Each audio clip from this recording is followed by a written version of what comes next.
di hadapan Tuhan. Lebih dalam lagi Tuhan. Hati kami sungguh mengasihi Engkau Allah. Kami rindu dan rindu melekat dekat pada Engkau Tuhan. Karena firman berkata manusia hidup bukan roti saja, tapi firman yang keluar dari Allah. Di luar Engkau kami tidak berbuat apa, kami perlu Engkau. Kami perlu Engkau, kami perlu iman-Mu Tuhan. Kami perlu kasih-Mu, kami perlu perjamahan-Mu Tuhan dalam kehidupan kami. Terima kasih buat hadirat buat saat ini Tuhan. Kau sudah ada, Kau hadir bagi kami saat ini untuk berkati kami Allah. Lewat pujian, lewat firman-Mu yang ditaburkan. Manusia hidup bukan roti saja, setiap firman yang keluar dari mulut Allah. Kami butuh Engkau, kami butuh firman Bapa. Urapi kami, urapi hamba-Mu. Mari Kau bicara bagi kami Bapa. Anak-anak sudah siap mendengarkannya. Di dalam nama Yesus Kristus kami berdoa. Amin, amin, amin. Silakan dulu Bapak Saudara Tuhan. Haleluya, haleluya, haleluya. Luar biasa. Terima kasih buat kehadiran kita semua. Puji Tuhan, senang bertemu Bapak Saudara sekalian dalam ibadah pada sore hari ini. Puji Tuhan, kita sudah memuji menyembah Tuhan. Tiba saatnya kita akan mendengarkan firman Tuhan. Haleluya. Terima kasih buat Pendeta Immanuel buat tempatnya yang diizinkan boleh kami GBK Moni untuk ibadah tempat sini. Biar hadirat Tuhan ada tetap ada sini. Firman Tuhan katakan ketika tabut Allah ada di tempat ini, Ebot Edom, rumah ibadah berkati. Ketika tabut Allah tempat ini berkati. Haleluya. Ya, kita berkati hambanya, Pendeta Immanuel dalam pelayanannya, dalam karyanya, usahanya luar biasa. Terus Tuhan tambahkan. Puji Tuhan.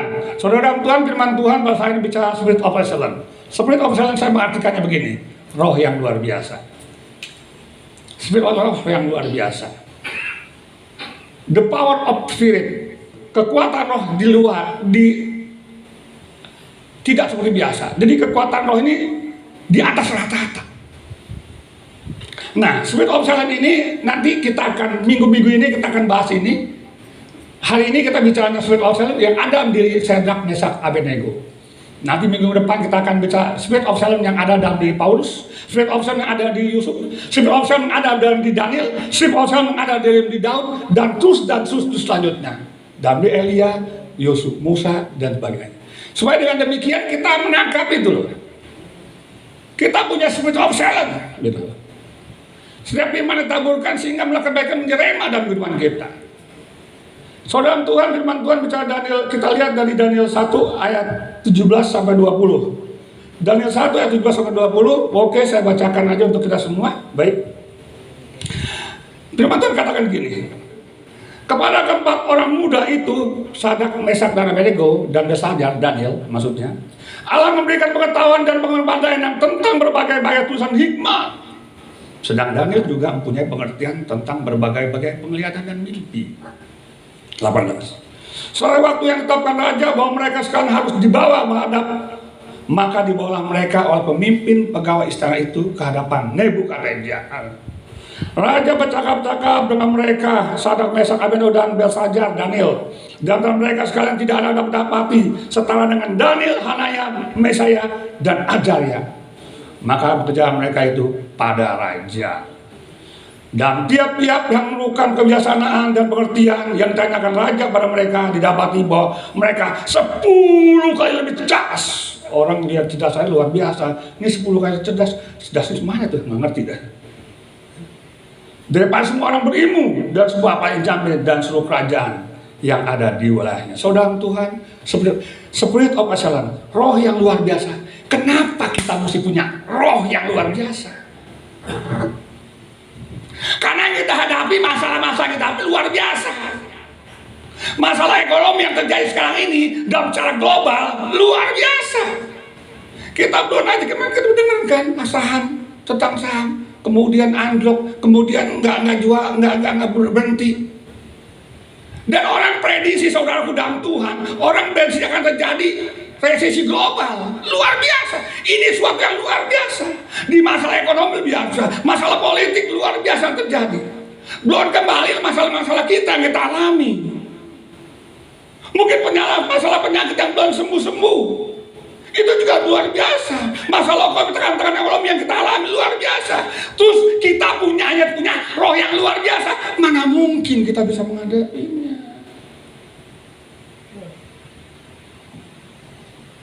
Yang kita hadapi di luar nih sesuatu yang luar biasa, masalah-masalah yang luar biasa, terus kita biasa-biasa gitu. Kalah bos. Kita punya spirit of silence dong, roh yang luar biasa dong. Itu ibarat pemain tinju. Ada pemain tinju kelas berat, terus saudara kelas nyamuk. Kelas biasa-biasa, terus lawan kelas berat, bonyok. Saudara menaikkan upgrade di saudara menjadi kelas berat. Haleluya. Sehingga dapat menantang, melawan, bertempur, bertanding dengan kelas berat. Dan saudara bisa menang. Spirit of silence betul, harus tuh. Nah kita melihat Sadrak Mesak Abednego loh, luar biasa. Yuk kita mau belajar. Daniel 3 itu dikatakan, Daniel 3 bercerita tentang suatu ketika Raja Nebukadnezar membuat patung yang tinggi besar. Kemudian dipanggil pegawai-pegawainya, semua istananya, semua yang bekerja pada dia, semua pejabat-pejabat untuk datang untuk mentabiskan patung ini. Patung Nebukadnezar yang didirikan dari emas tinggi. Mentabiskannya adalah maksudnya ketika terjadi bunyi seruling gambus dan lainnya, mereka harus menyembah patung yang dibuat Nebukadnezar. Ketika itu terjadi saudara Tuhan, ceritanya mereka pada menyembah. Ada 3 orang namanya Sadrak Mesak Abednego tidak menyembah. Kan gitu kejadiannya. Dilihatlah orang, diadukanlah Nebukadnezar. Raja, orang buangan Raja kan bilang kalau nggak menyembahkan patung raja masuk perapian. Mereka 3 orang nggak menyembah ketika ada suling gambus dan kecapi, mereka nggak menyembah, diadukan pada raja karena mereka sirik dengki sama mereka 3 tuh, kan jabatan mereka tinggi, mereka dengki. Kemudian raja bilang, panggil mereka, dipanggil. Terus raja kompromi dengan mereka. Benar, Sadrak Mesak Abednego, kau tidak menyembah patung yang dibuat aku? Sekarang gini aja deh. Dia bilang, udah, nanti demi terdengar suruling, gambus, kecapi, bunyi-bunyi yang lain, engkau menyembah. Itu kan ceritanya kan. Tapi apa dikatakan Sadrak Mesak Abednego? Dikatakan ayat 16. Tidak ada gunanya kami memberi jawab pada Tuhanku. Ketika raja bernegosiasi, kompromi dengan Sadrak Mesak Abednego untuk dia harus menyembah patung raja, supaya dia bukan hanya jabatannya diambil, copot, tapi nyawanya hilang. Mas berapa? Tapi apa kata mereka? Tidak ada gunanya. Artinya apa? Sadrak Mesak Abednego nggak mau kompromi dengan hal duniawi. Saudara Tuhan, kadang-kadang kita dihadapi seperti itu loh. Ada pilihan. Sadrak Mesak Abednego dia harus memilih pada saat itu. Dia menyembah patung raja atau bukan jabatannya dicopot tapi nyawanya hilang. Pilihan. Kadang-kadang kita diharapkan pilihan hidup ini, pilihan untuk kompromi sama dunia apa tanpa Tuhan, itu pilihan saudara. Ketika kita bekerja, dulu saya bekerja, teman-teman korupsi, pilihan apakah saya ikut dunia korupsi atau tanpa Tuhan, itu pilihan buat saya. Ketika ditawarin, kamu rubah KTP-mu biar jabatanmu naik, itu pilihan, itu terjadi dulu. Kita terjadi, udah KTP rubahlah, jabatan naik, itu pilihan. Mau menyangkal Tuhan apa jabatan naik, itu pilihan. Kalau kau nggak menyangkal Tuhan, jabatan terus itu, kau nggak naik, itu pilihan. Saudara Tuhan, kadang-kadang dia kira ada pilihan hidup ini. Mau kompromi dunia apa enggak? Ada pilihan. Kita lihat Sadak, Mesak, dan Abednego, mereka punya roh yang luar biasa. Walaupun raja kompromi mendekati mereka untuk memilih apa yang harus mereka pilih, bahkan perapian itu dipanaskan 7 kali lipat. Mereka tahu gak tahu, mereka gak tahu gak nyawa mereka kan yang tahu, mereka tahu gak kan resikonya, tahu, mereka tahu. Tapi spirit of silence yang dari zaman mereka nggak mau kompromi dengan hal dunia. Saudara Tuhan, roh yang luar biasa dari kita itu nggak kompromi dengan hal dunia. Sekecil pun apapun hal dunia kita nggak kompromi. Nggak ada namanya bohong-bohong, nggak ada namanya korupsi, nggak ada.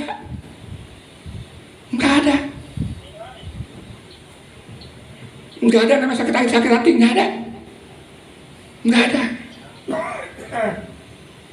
Roh yang luar biasa seperti itu tuh, tidak kompromi dengan hal duniawi. Kita perlu roh yang luar biasa, saudara dalam Tuhan, dan sangat perlu. Tadi awal saya katakan kenapa kita memiliki roh yang biasa, karena kita hadapi suatu yang luar biasa. Masalah-masalah kita perlu yang luar biasa.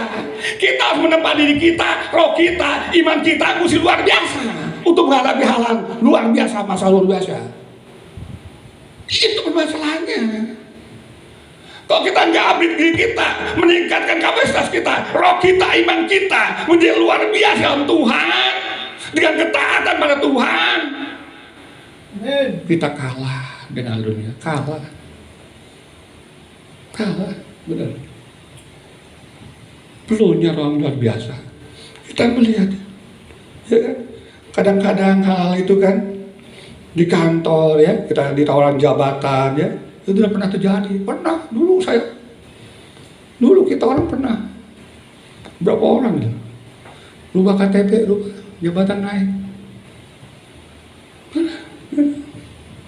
Kita yang sungguh-sungguh dalam Tuhan, rata-rata yang sungguh dalam Tuhan tuh dulu tuh nggak naik jabatan, nggak ada yang sungguh-sungguh. Tapi yang biasa-biasa aja, yang Kristen bener Kristen, tapi kompromi naik dia. Itu bukan rahasia lagi, bukan rahasia. Yang gitu-gitu mah nggak bukan rahasia. Emang begitu. Kompromi aja sama dunia, naik lu. Itu yang bekerja namakan gitu. Dia dulu, itu sejarah itu mah. Dia dulu emang begitu. Kalau misalnya kita jadi bisa Sadak, Mesak, dan Abednego tuh, misalnya terjadi, dia menyembah patung berhala, ya tetap jabatannya dong, iya kan, tetap jabatannya, kompromi. Saudaraku, sekali lagi saya mau katakan, kadangkala kita dihadapkan ada dua pilihan hidup kita, mau kompromi dunia apa taat pada Tuhan. Itu pilihan. Dan kita menghadapi pilihan itu. Kalau kita mau membentuk roh kita luar biasa, spirit of excellence dalam hidup kita harus menentukan pilihan kita sendiri. Amin.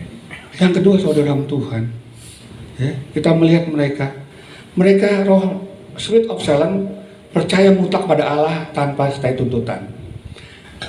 Sadak, Mesak, dan Abednego mengatakan gini dalam Daniel 3:17, jika Allah kami yang kami puja sanggup melepaskan kami, maka ia akan lepaskan kami dari perapiannya. Kalau tidak, aku tetap tidak menyembah patung yang Tuhanku dirikan. Kita percaya, mereka ada Sadak, Mesak, Abednego percaya Allahnya luar biasa, Allah Maha Kuasa, sanggup menolongnya.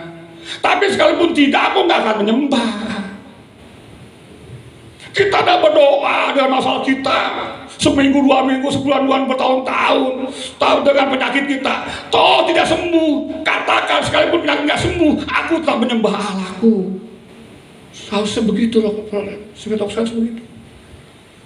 Aku udah berdoa, Tuhan minta ekonomiku Tuhan dipulihkan, udah seminggu, 2 minggu, 9 bulan, bahkan bertahun. Tapi kalau Tuhan belum menjawab juga sekarang, aku tetap menyembah Tuhan Allahku. Itu sebegitu kesalahanmu. Aku udah berdoa, Tuhan tentang rumah aku, ingin rumah, tapi rumah aku masih kontrakan, udah kontrakan, petakan lagi. Aduh, rumah kontrakan, petakan. Kalau masih mending dipetak. Seminggu, 2 minggu, sebulan, bulan, setahun-tahun, tapi aku Tuhan belum jawab. Sekalipun Tuhan belum jawab, aku tak menyembah Engkau, Tuhan. Seharusnya begitu, spiritual gitu. Jangan begitu doa nggak kejawab, udahlah bersungguh-sungguh dah tuh. Kan? Waduh, ibadah nih. Ya, mana Tuhan belum jawab juga. Gue masih kerek-kerek juga begini. Ya, ibadah rajin nih, ya kan? Tapi kerjaan belum dapat juga. Cari kerjaan sana sini belum dapat juga. Udah. Daripada gue ibadah rajin begini, mendingan gue tinggalin Tuhan dah. Ya, ada yang nawarin loh, ya kan? Rubah KTP, kadang-kadang bisa aja jadi gitu. Udah lu rubah KTP, kerja sono rubah KTP lo, gampang tuh. Yang persyaratan mesti bukan non Kristen model. Kan kadang-kadang gitu, ya kan? Mereka mutlak percaya mutlak pada Allah tanpa tuntutan. Spirit of silence seperti itu. Roh yang luar biasa nggak ada tuntutan pada Allah. Dijawab nggak jawab doa kita tetap menyembah Tuhan. Itu roh yang luar biasa. Itu nggak tuntutan. Karena kita percaya firman Tuhan berkata, Ia sendiri akan memikul dosa kita dalam tubuhnya kayu salib, supaya kita yang telah mati dosa hidup untuk Allah. Oleh biru-birunya kita sembuh. Kita imani. Walaupun belum sembuh kita imani. Tuhan masih menyembuhkan, Tuhan menolong. Allah menuliskan kepulanganku menurut kaya dan kemuliaan dalam Kristus Yesus. Kita imani bahwa Allah kita yang kita sembah akan menuliskan kepulangan kita, menjaga melindungi kita, memberkati kita. Kita imani walaupun doanya belum terjawab. Itu spirit of excellence, roh yang biasa, tidak goyah, nggak ragu sedikit pun, nggak bergeser sedikit pun. Doa nggak kejawab, nggak bergeser, tetap kita katakan firman kuat dan amin. Langit bumi berlalu, perkataan Tuhan tidak akan berlalu, tetap kita pegang gitu loh. Sebenarnya seperti itu gitu loh, nggak bergeser. Bukan karena doa dijawab baru kita percaya, doa nggak dijawab pun kita percaya bahwa Allah sanggup melakukan. Itu orang yang biasa tuh. Amin. Kita lihat coba Sadam itu, tetap nggak dia masukin perapian, tetap. Statement dia luar biasa loh, saudara dalam Tuhan. Iya kan? Jika Allah kami sanggup melepaskan kami, walaupun tidak, nggak apa-apa. Kadang-kadang kita nego dulu sama Tuhan kan, kita transaksikan, transaksional kan, iman transaksional kan. Ada namanya iman transaksional. Gue iman Tuhan kalau jawab gue beriman, kalau jawab gue gak beriman deh. Firman gue bener gitu. Tapi mana Tuhan jawab nggak jawab bagaimana? Ragu kok yang gitu. Iman begini mah, aduh, kita telah lama jadi Kristen, tapi imannya masih seperti itu. Kapan dewasanya? Ya kan? Kapan bisa dewasanya? Dengan masalah-masalah yang kita hadapi, masalah yang luar biasa. Iman kita iman biasa-biasa. Kan bisa menang. Tuhan katakan kita lebih dari pemenang, is oke, betul. Kita lebih dari pemenang, karena Tuhan udah menang di kayu salib kan. Is finished, sudah selesai. Semuanya selesai, Tuhan katakan. Jumat Agung dikit lagi.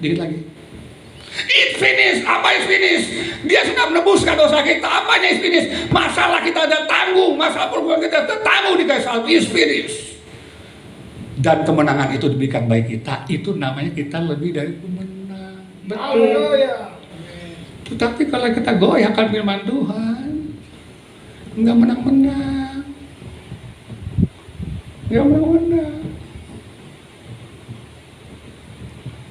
Tapi kalau kita seperti Sadam Mesak Abednego, tetap kuat teguh dia. Ya.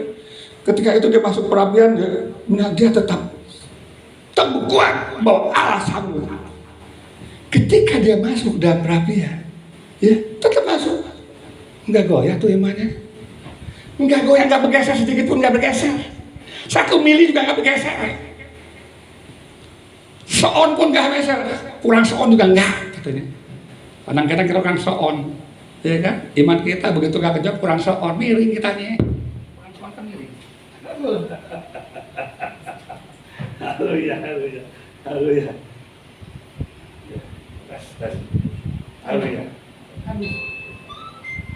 Tes. Oh. Baik. Yes. Iya. Yang ketiga saudara Tuhan, Spirit of Shalom adalah sanggup menghadapi semua konsekuensi. Kita lihat Sadrak, Mesak, dan Abednego, dia dimasukkan ke perapian. Konsekuensinya dari berlawan iman, dia pertahankan iman, tidak sujud menyembah patung dewa Tuhan yang bukan dia lakukan, dia masuk perapian. Itu konsekuensinya. Ada konsekuensinya. Spirit of Shalom itu ada konsekuensinya. Dan Sadrak, Mesak, Abednego siap dengan konsekuensi yang dihadapi. Dia mau menanggungnya. Dia nggak bersungguh-sungguh sama sekali. Iman seperti itu, mempertahankan iman menjadi iman yang excellent, harus seperti itu, siap menghadapi konsekuensi. Masuk dia, bukan nggak masuk, dia masuk perapian. Bukannya jabatan hilang, jabatan tinggi loh, tinggi dia jabatannya. Ya, ketika Daniel itu mengartikan mimpi Nebukadnezar apa? Diberikan jabatan tinggi kan pada Daniel memberikan pada Sadrak, Mesak, dan Abednego. Tinggi jabatannya saudara dalam Tuhan, tinggi benar jabatannya. Bukan hanya jabatannya hilang, tapi konsekuensi yang lain, nyawanya hilang, masuk perapian. Konsekuensi. Itu sebab salah, siap menanggung konsekuensi. Ketika sungguh-sungguh dalam Tuhan, jabatan kita nggak naik, konsekuensinya begitu. Haleluya. Saya juga pernah, bukan soal jabatan nggak naik juga. Kadang mereka dapat insentif, kita nggak dapat insentif. Pernah terjadi begitu. Itu konsekuensi. Masih ringan itu mah, nggak berapa. Kita melihat orang-orang yang sungguh-sungguh dalam Tuhan ya. Apalagi orang-orang yang dari saudara, orang-orang yang dari seberang ya, luar biasa. Saya kenal waktu di BKSG ya, namanya Muhammad Asif. Dia cerita, kemarin saya ceritakan juga ya. Dia cerita waktu dia mengenal Tuhan, ya kan, bapaknya kan tokoh juga itu kan, tokoh seberang kan gitu kan. Konsekuensi ada apa? Dia mau dibunuh. Suatu ketika bukannya cuma diusir, mau dibunuh. Bapaknya ambil parang. Udah mau dibunuh, dia di situ tuh. Pas mau dibunuh begini, langsung patung itu nggak bergerak. Begitu buka patung, dia kabur langsung loncat, lari dengan pakaian doang, cuma pakaian doang dipakai. Luar biasa kan? Luar biasa. Itu konsekuensinya untuk pertahankan iman. Iman yang luar biasa seperti itu, sanggup menanggung konsekuensi. Ya, kemarin juga kita dengar ya, melihat Ahmad Dhani ya. Dia kan gitu kan, 30 tahun dia sengsara dia kan, ninggalin semuanya kan saat 30 tahun, dia bilang 30 tahun. Aku ingat temanku juga, ada luar biasa. Waktu dia cerita, aku temanku juga, luar biasa ya. Ada konsekuensinya, saudara Tuhan. Kita ada penjangkauan di Cigongbong loh, ya kan? Orang-orang kedar ya, banyak yang bertobat Tuhan. Sama mereka cerita juga. Bagaimana konsekuensinya? Mereka begitu percaya pada Tuhan, meninggalkan apa yang lama, dia mempertahankan imannya. Konsekuensi yang dia dapat, dia nggak dapat warisan lah, dibuanglah dari keluarga. Itu konsekuensinya. Seperti itu. Ada konsekuensinya yang harus kita tanggung, saudara dalam Tuhan. Ada konsekuensinya. Dan kita siap. Kita lihat murid-murid Yesus, ya kan, 12 murid itu bagaimana dia? Ada yang mati dibacok, ada yang mati salibkan, ya kaki di atas, kepala bawah kan? Ada yang dibakar, ada yang digoreng dengan minyak panas. Itu semua konsekuensi. Supaya seperti itu gitu. Jadi saudara dalam Tuhan, saya mengatakan ketika saudara memakan iman, Spirit of Shalom itu kuat dan saudara siap menghadapi konsekuensinya. Jangan kita bicara kalau kita ikut Tuhan kita pasti diberkati. Puji Tuhan, diberkati, puji Tuhan. Emang jadi Tuhan begitu, ya kan? Wah, sehat, nggak sakit-sakit. Waduh, wah, wah, punya mobil, punya rumah, buset dah, ya kan gitu kan. Jabatan naik, uang deposito gede. Waduh, ikut Tuhan, pasti diberkati ya Allah.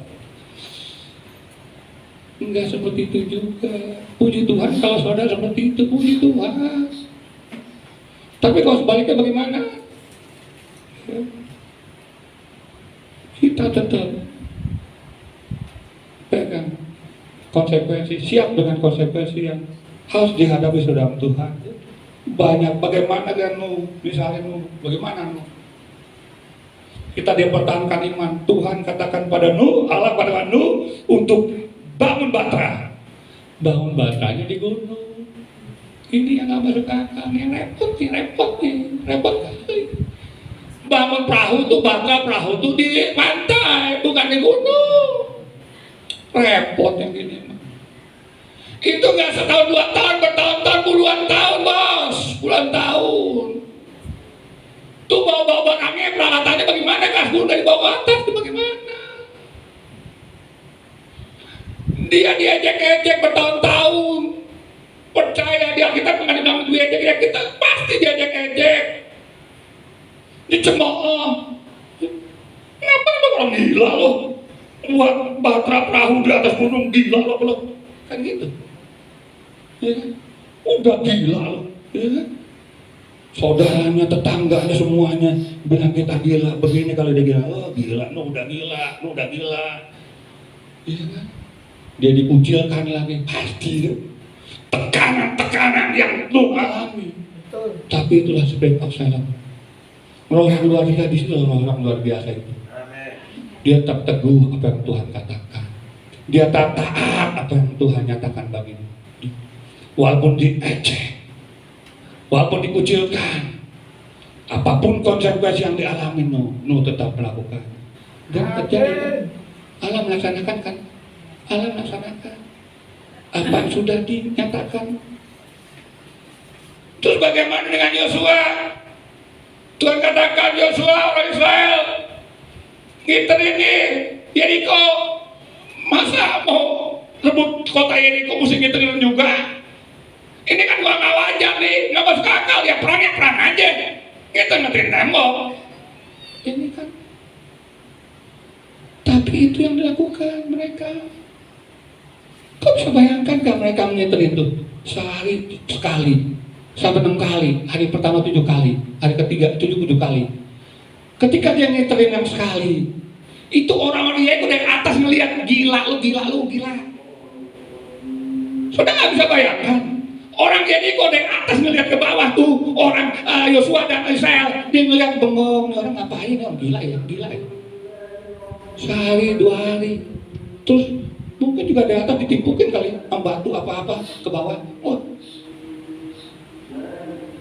Tapi itulah roh yang luar biasa seperti itu. Taat pada Allah. Aku tidak akan menyembah patung yang Tuhanku dirikan. Artinya apa? Pernyataannya menyatakan Sadak Mesad taat pada Allah. Dia hanya menyembah Allah, tidak menyembah patung. Amin. Itulah roh yang luar biasa, spirit of heaven.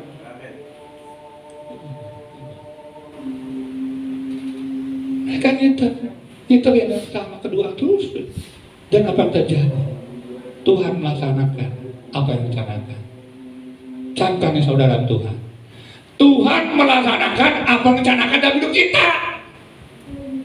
Sekalipun ada konsekuensi yang harus kita lakukan, konsekuensi yang harus kita tanggung, tetap Tuhan laksanakan apa yang Tuhan rencanakan dalam hidup kita.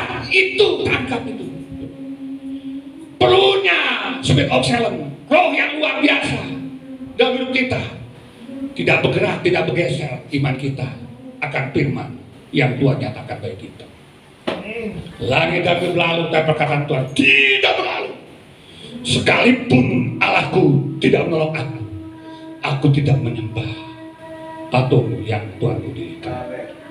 Ini mesti dipegang saudara Tuhan. Saudara Tuhan, yang terakhir kita melihat spirit of silence. Kita lihat bahwa Sadrak, Mesak, Abednego tidak bersungut-sungut walaupun dalam masalah besar dihadapi.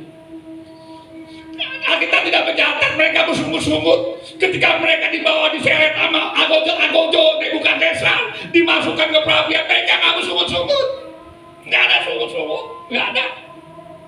Ketika dimasukkan juga nggak sungut-sungut, nggak ada, dijorokin nggak sungut-sungut. Ketika dalam masalah mereka, di dalam literan masalah mereka tidak bersungut-sungut. Spirit of Salem nggak bersungut-sungut, saudara Tuhan. Sekalipun masalah kita tinggi masalah seperti perapian, masalah itu di kita nggak bersungut-sungut, nggak. Panasnya masalah kita hadapi mungkin begitu panasnya menyengat kita masalah itu, tapi mereka tidak bersungut-sungut. Inilah spirit masalah.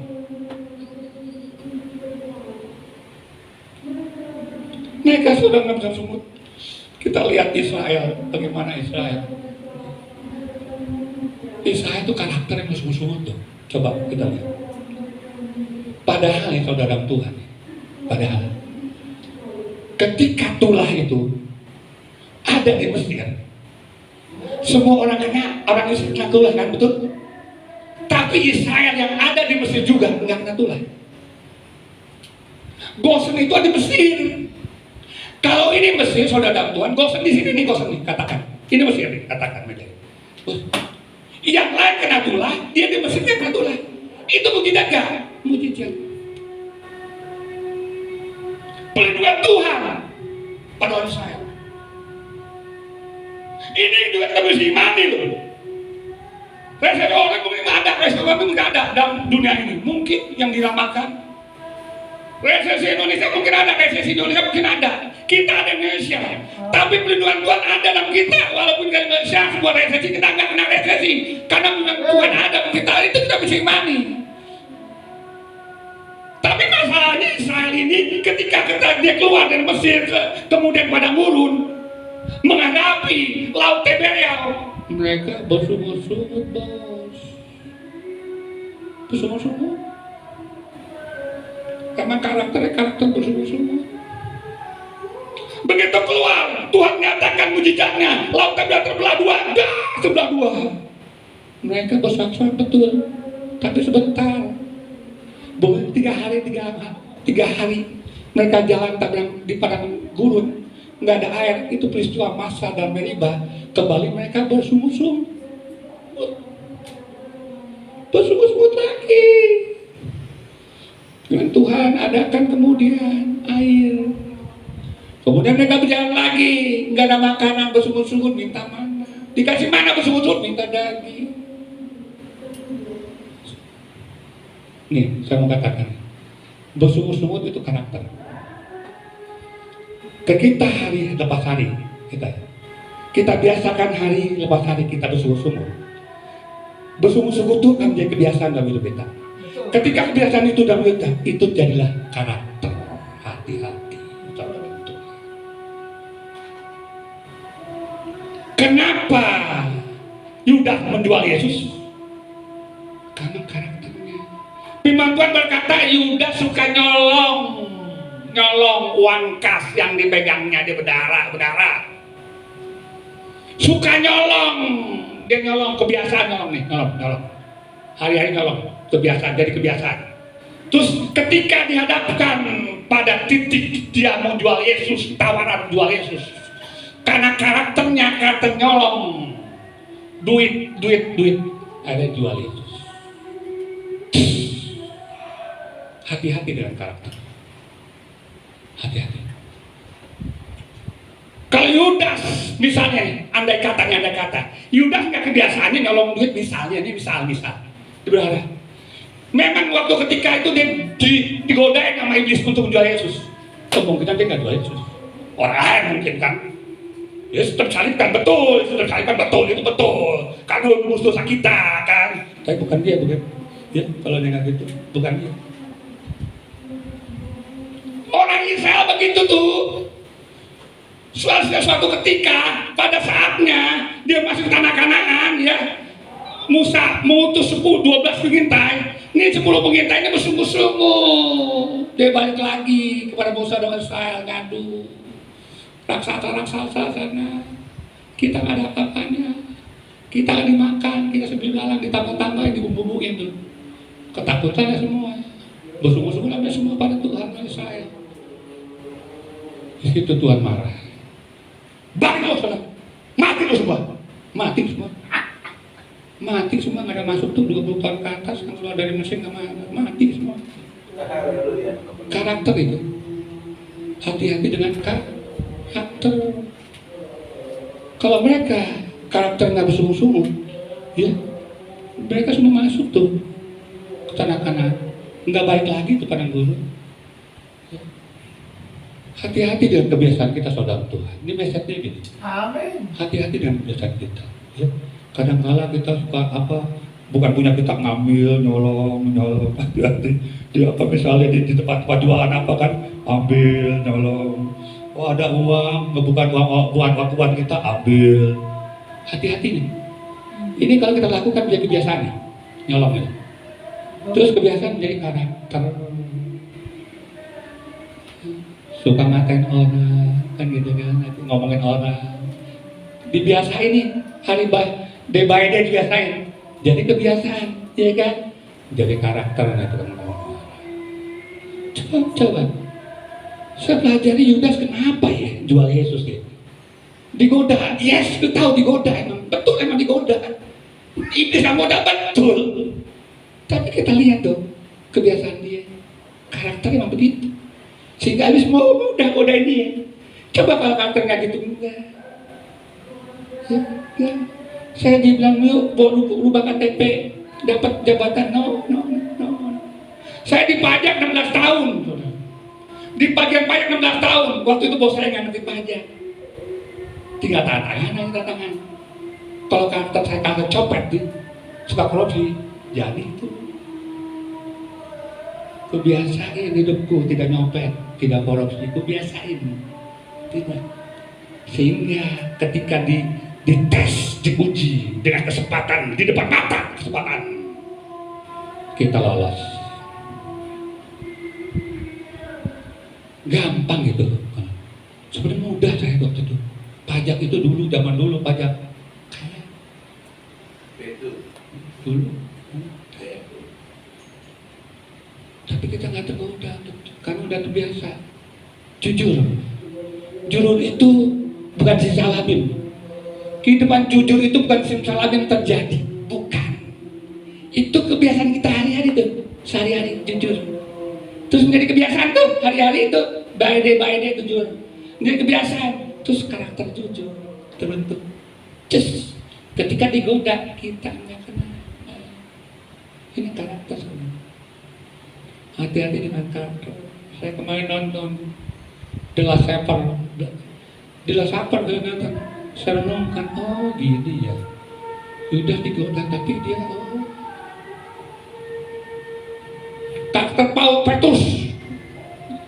karakter karakter Petrus itu sombong.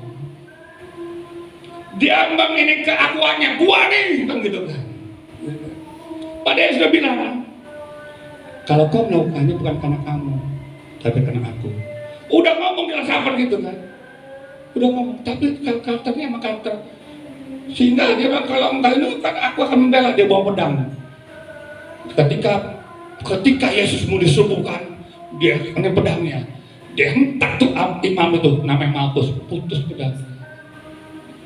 Sekali-sekali mereka tergoncang imannya, aku enggak. Ini kan kesombongan, mengadakan kekuatan diri.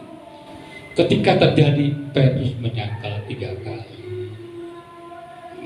Saya puji Tuhan, Petrus bertobat. Ini karakter, hati-hati. Kesombongan juga karakter, hati-hati.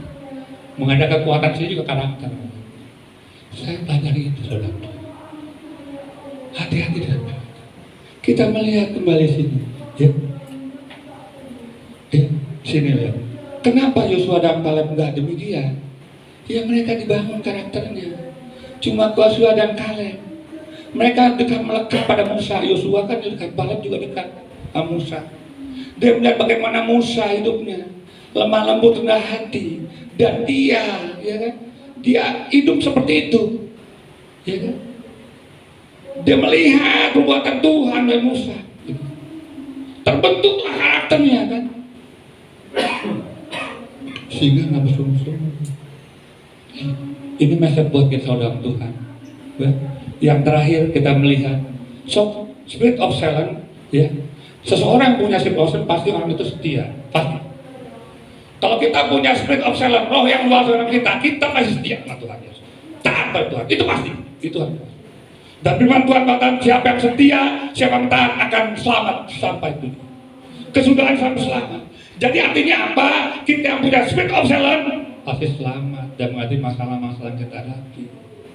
Baik dunia apapun masalah yang kita hadapi, berat apapun, luar biasa. Aku punya luar biasa, masa luar biasa. Yo, aku ada Yesusnya. Kalah, kita pasti menang.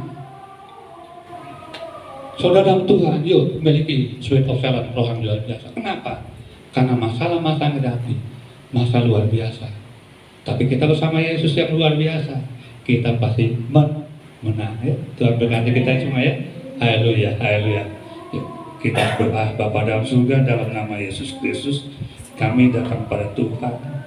Tuhan mengingatkan kami kembali, Tuhan. Bahwa kami memiliki spirit of silence, roh yang luar biasa. Dan kami hari ini belajar. Roh yang luar biasa itu ada dalam diri Sadrak, Mesak, dan Abednego. Tuhan tolong kami. Biar firman menjadi mana dalam kami Tuhan. Kami simpan dalam depan kami Bapa. Betapa roh yang biasa itu memerlukan suatu konsekuensi Tuhan. Roh yang biasa itu Tuhan Yesus adalah mutlak dan percaya pada Engkau Allah. Tuhan tolong kami, bantu kami Tuhan. Kami perlu spirit of silence, roh yang luar biasa, roh yang di atas rata-rata untuk menghadapi masalah-masalah luar biasa yang kami hadapi sekarang ini Tuhan Yesus. Agar kami Tuhan, oleh anugerah-Mu, kami boleh memenangkan pertandingan. Terima kasih Bapa, meteraikan firman-Mu, mampukan kami melakukannya. Sempurnakan doa kami di dalam nama Yesus Kristus kami berdoa. Amin, amin, amin, saudara. Haleluya. Kita akan masuk dalam perjamuan kudus, saudara Tuhan. Haleluya. Yuk kita angkat pujian. Haleluya.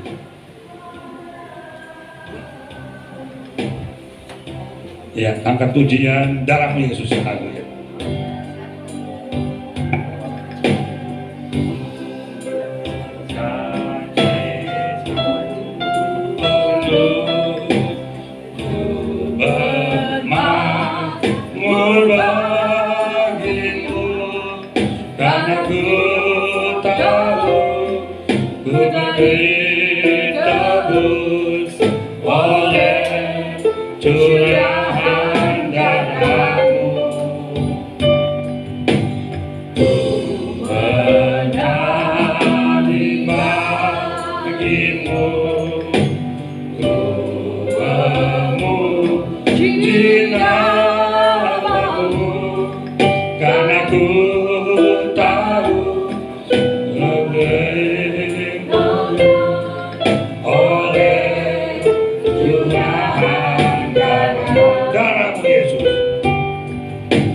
Dalam Yesus sucikan daku, dalam Yesus bebaskanku, dalam Yesus ubahkan daku, ku dijadikan baru. Dalam Yesus, dalam Yesus sucikan daku.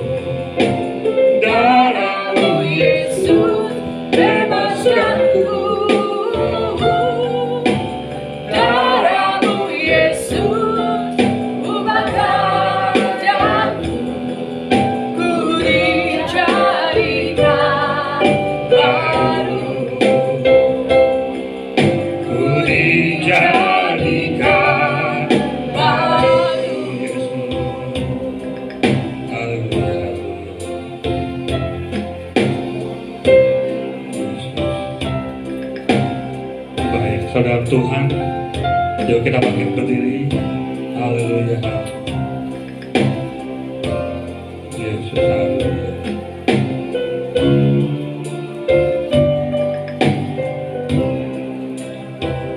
Kita berdoa. Bapa dalam surga, dalam nama Yesus Kristus, kami datang pada Tuhan. Terima kasih Tuhan Yesus, kasih kemurahan-Mu bagi kami Allah. Kau sudah mati kayu salib menebus segala dosa dan salah kami. Di salib Kau berkata sudah selesai. Artinya Tuhan sudah selesai menebus segala dosa kami. Tuhan sudah selesai menanggung segala penyakit kami. Tuhan sudah selesai menanggung segala masalah pergumulan kami. Sudah selesai Tuhan. Pengorbanan luar biasa Tuhan di kayu salib Tuhan Yesus. Penderitaan-Mu yang luar biasa Tuhan bagi kami Allah. Maafkan kami Tuhan, menungkan kasih kemurahan Tuhan bagi kami saat ini Tuhan. Kami mau nyatu dengan tubuh dan darah-Mu Yesus. Tuhan tolong kami. Kudusan sucikan kami Allah. Mampukan kami Tuhan bersekutu dengan Engkau, menyatukan tubuh dan darah-Mu Yesus. Agar kami layak dengan Engkau Allah. Sehingga perjuangan ini bukan perjuangan kudus biasa Tuhan, yang merupakan suatu rutinitas dan kami lakukan, adakan. Tapi dalam perjuangan kudus ini Tuhan, kuasa-Mu ada, mujizat-Mu ada Allah.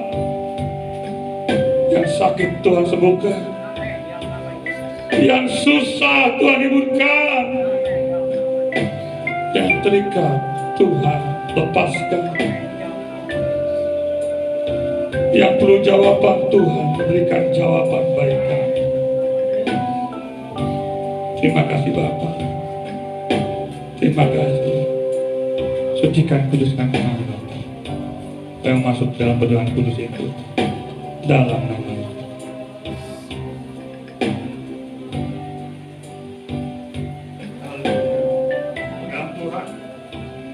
Mari kita angkat roti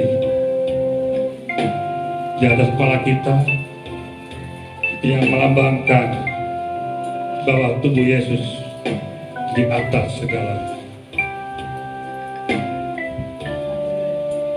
Firman Tuhan berkata, Dia berkata, inilah tubuhku yang kuserahkan bagi kamu. Buatlah ini menjadi peringatan akan aku. Saudara Tuhan, bukankah roti yang atasnya kita angkat ini bukan persoalan kita dengan tubuh Yesus? Dalam nama Yesus makanlah.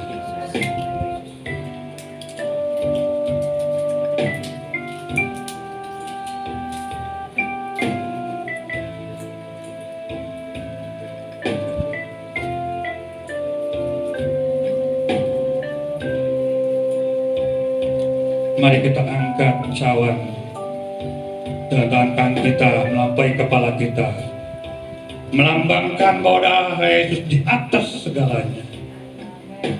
Firman Tuhan berkata, inilah darahku, darah perjanjian bagi kamu, yang kutumpah untuk pengampunan dosa. Saudara Tuhan, bukankah anggur yang atasnya kita angkat ini menemukan persekutuan kita dengan darah Yesus? Amin. Minumlah dalam nama Yesus.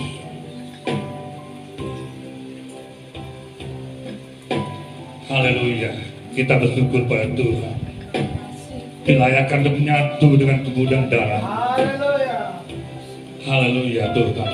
Terima kasih Bapa. Terima kasih Yesus. Terima kasih Tuhan. Terima kasih buat pengorbanan-Mu Tuhan bagi kami. Siapakah kami Tuhan? Siapakah kami Allah? Kau mati di kayu salib menebus segala dosa kami. Tiadalah dosa yang Kau lalui Tuhan. Ada penderitaan yang amat sangat.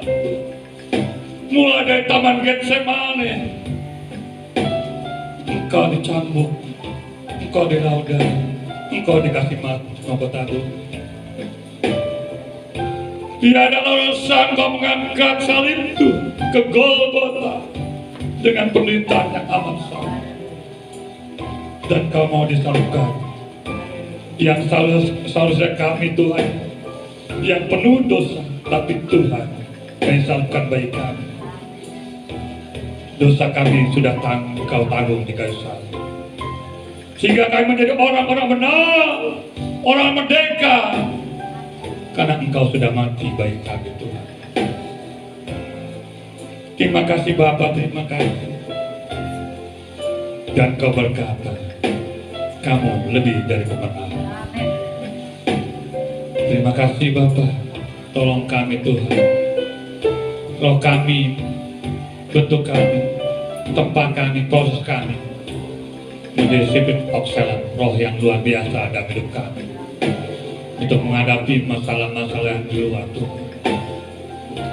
Sehingga kami yakin dengan spirit of excellence yang Kau tempat bentuk proses dalam hidup kami dimampukan dan boleh menang dalam masalah-masalah keadaan tertentu. Terima kasih Bapa, segala puji hormat dosa bagi Kau. Sempurnakan doa kami di dalam nama Yesus kami berdoa. Bersama-sama kita katakan amin, amin, amin. Selamat duduk bersama Tuhan.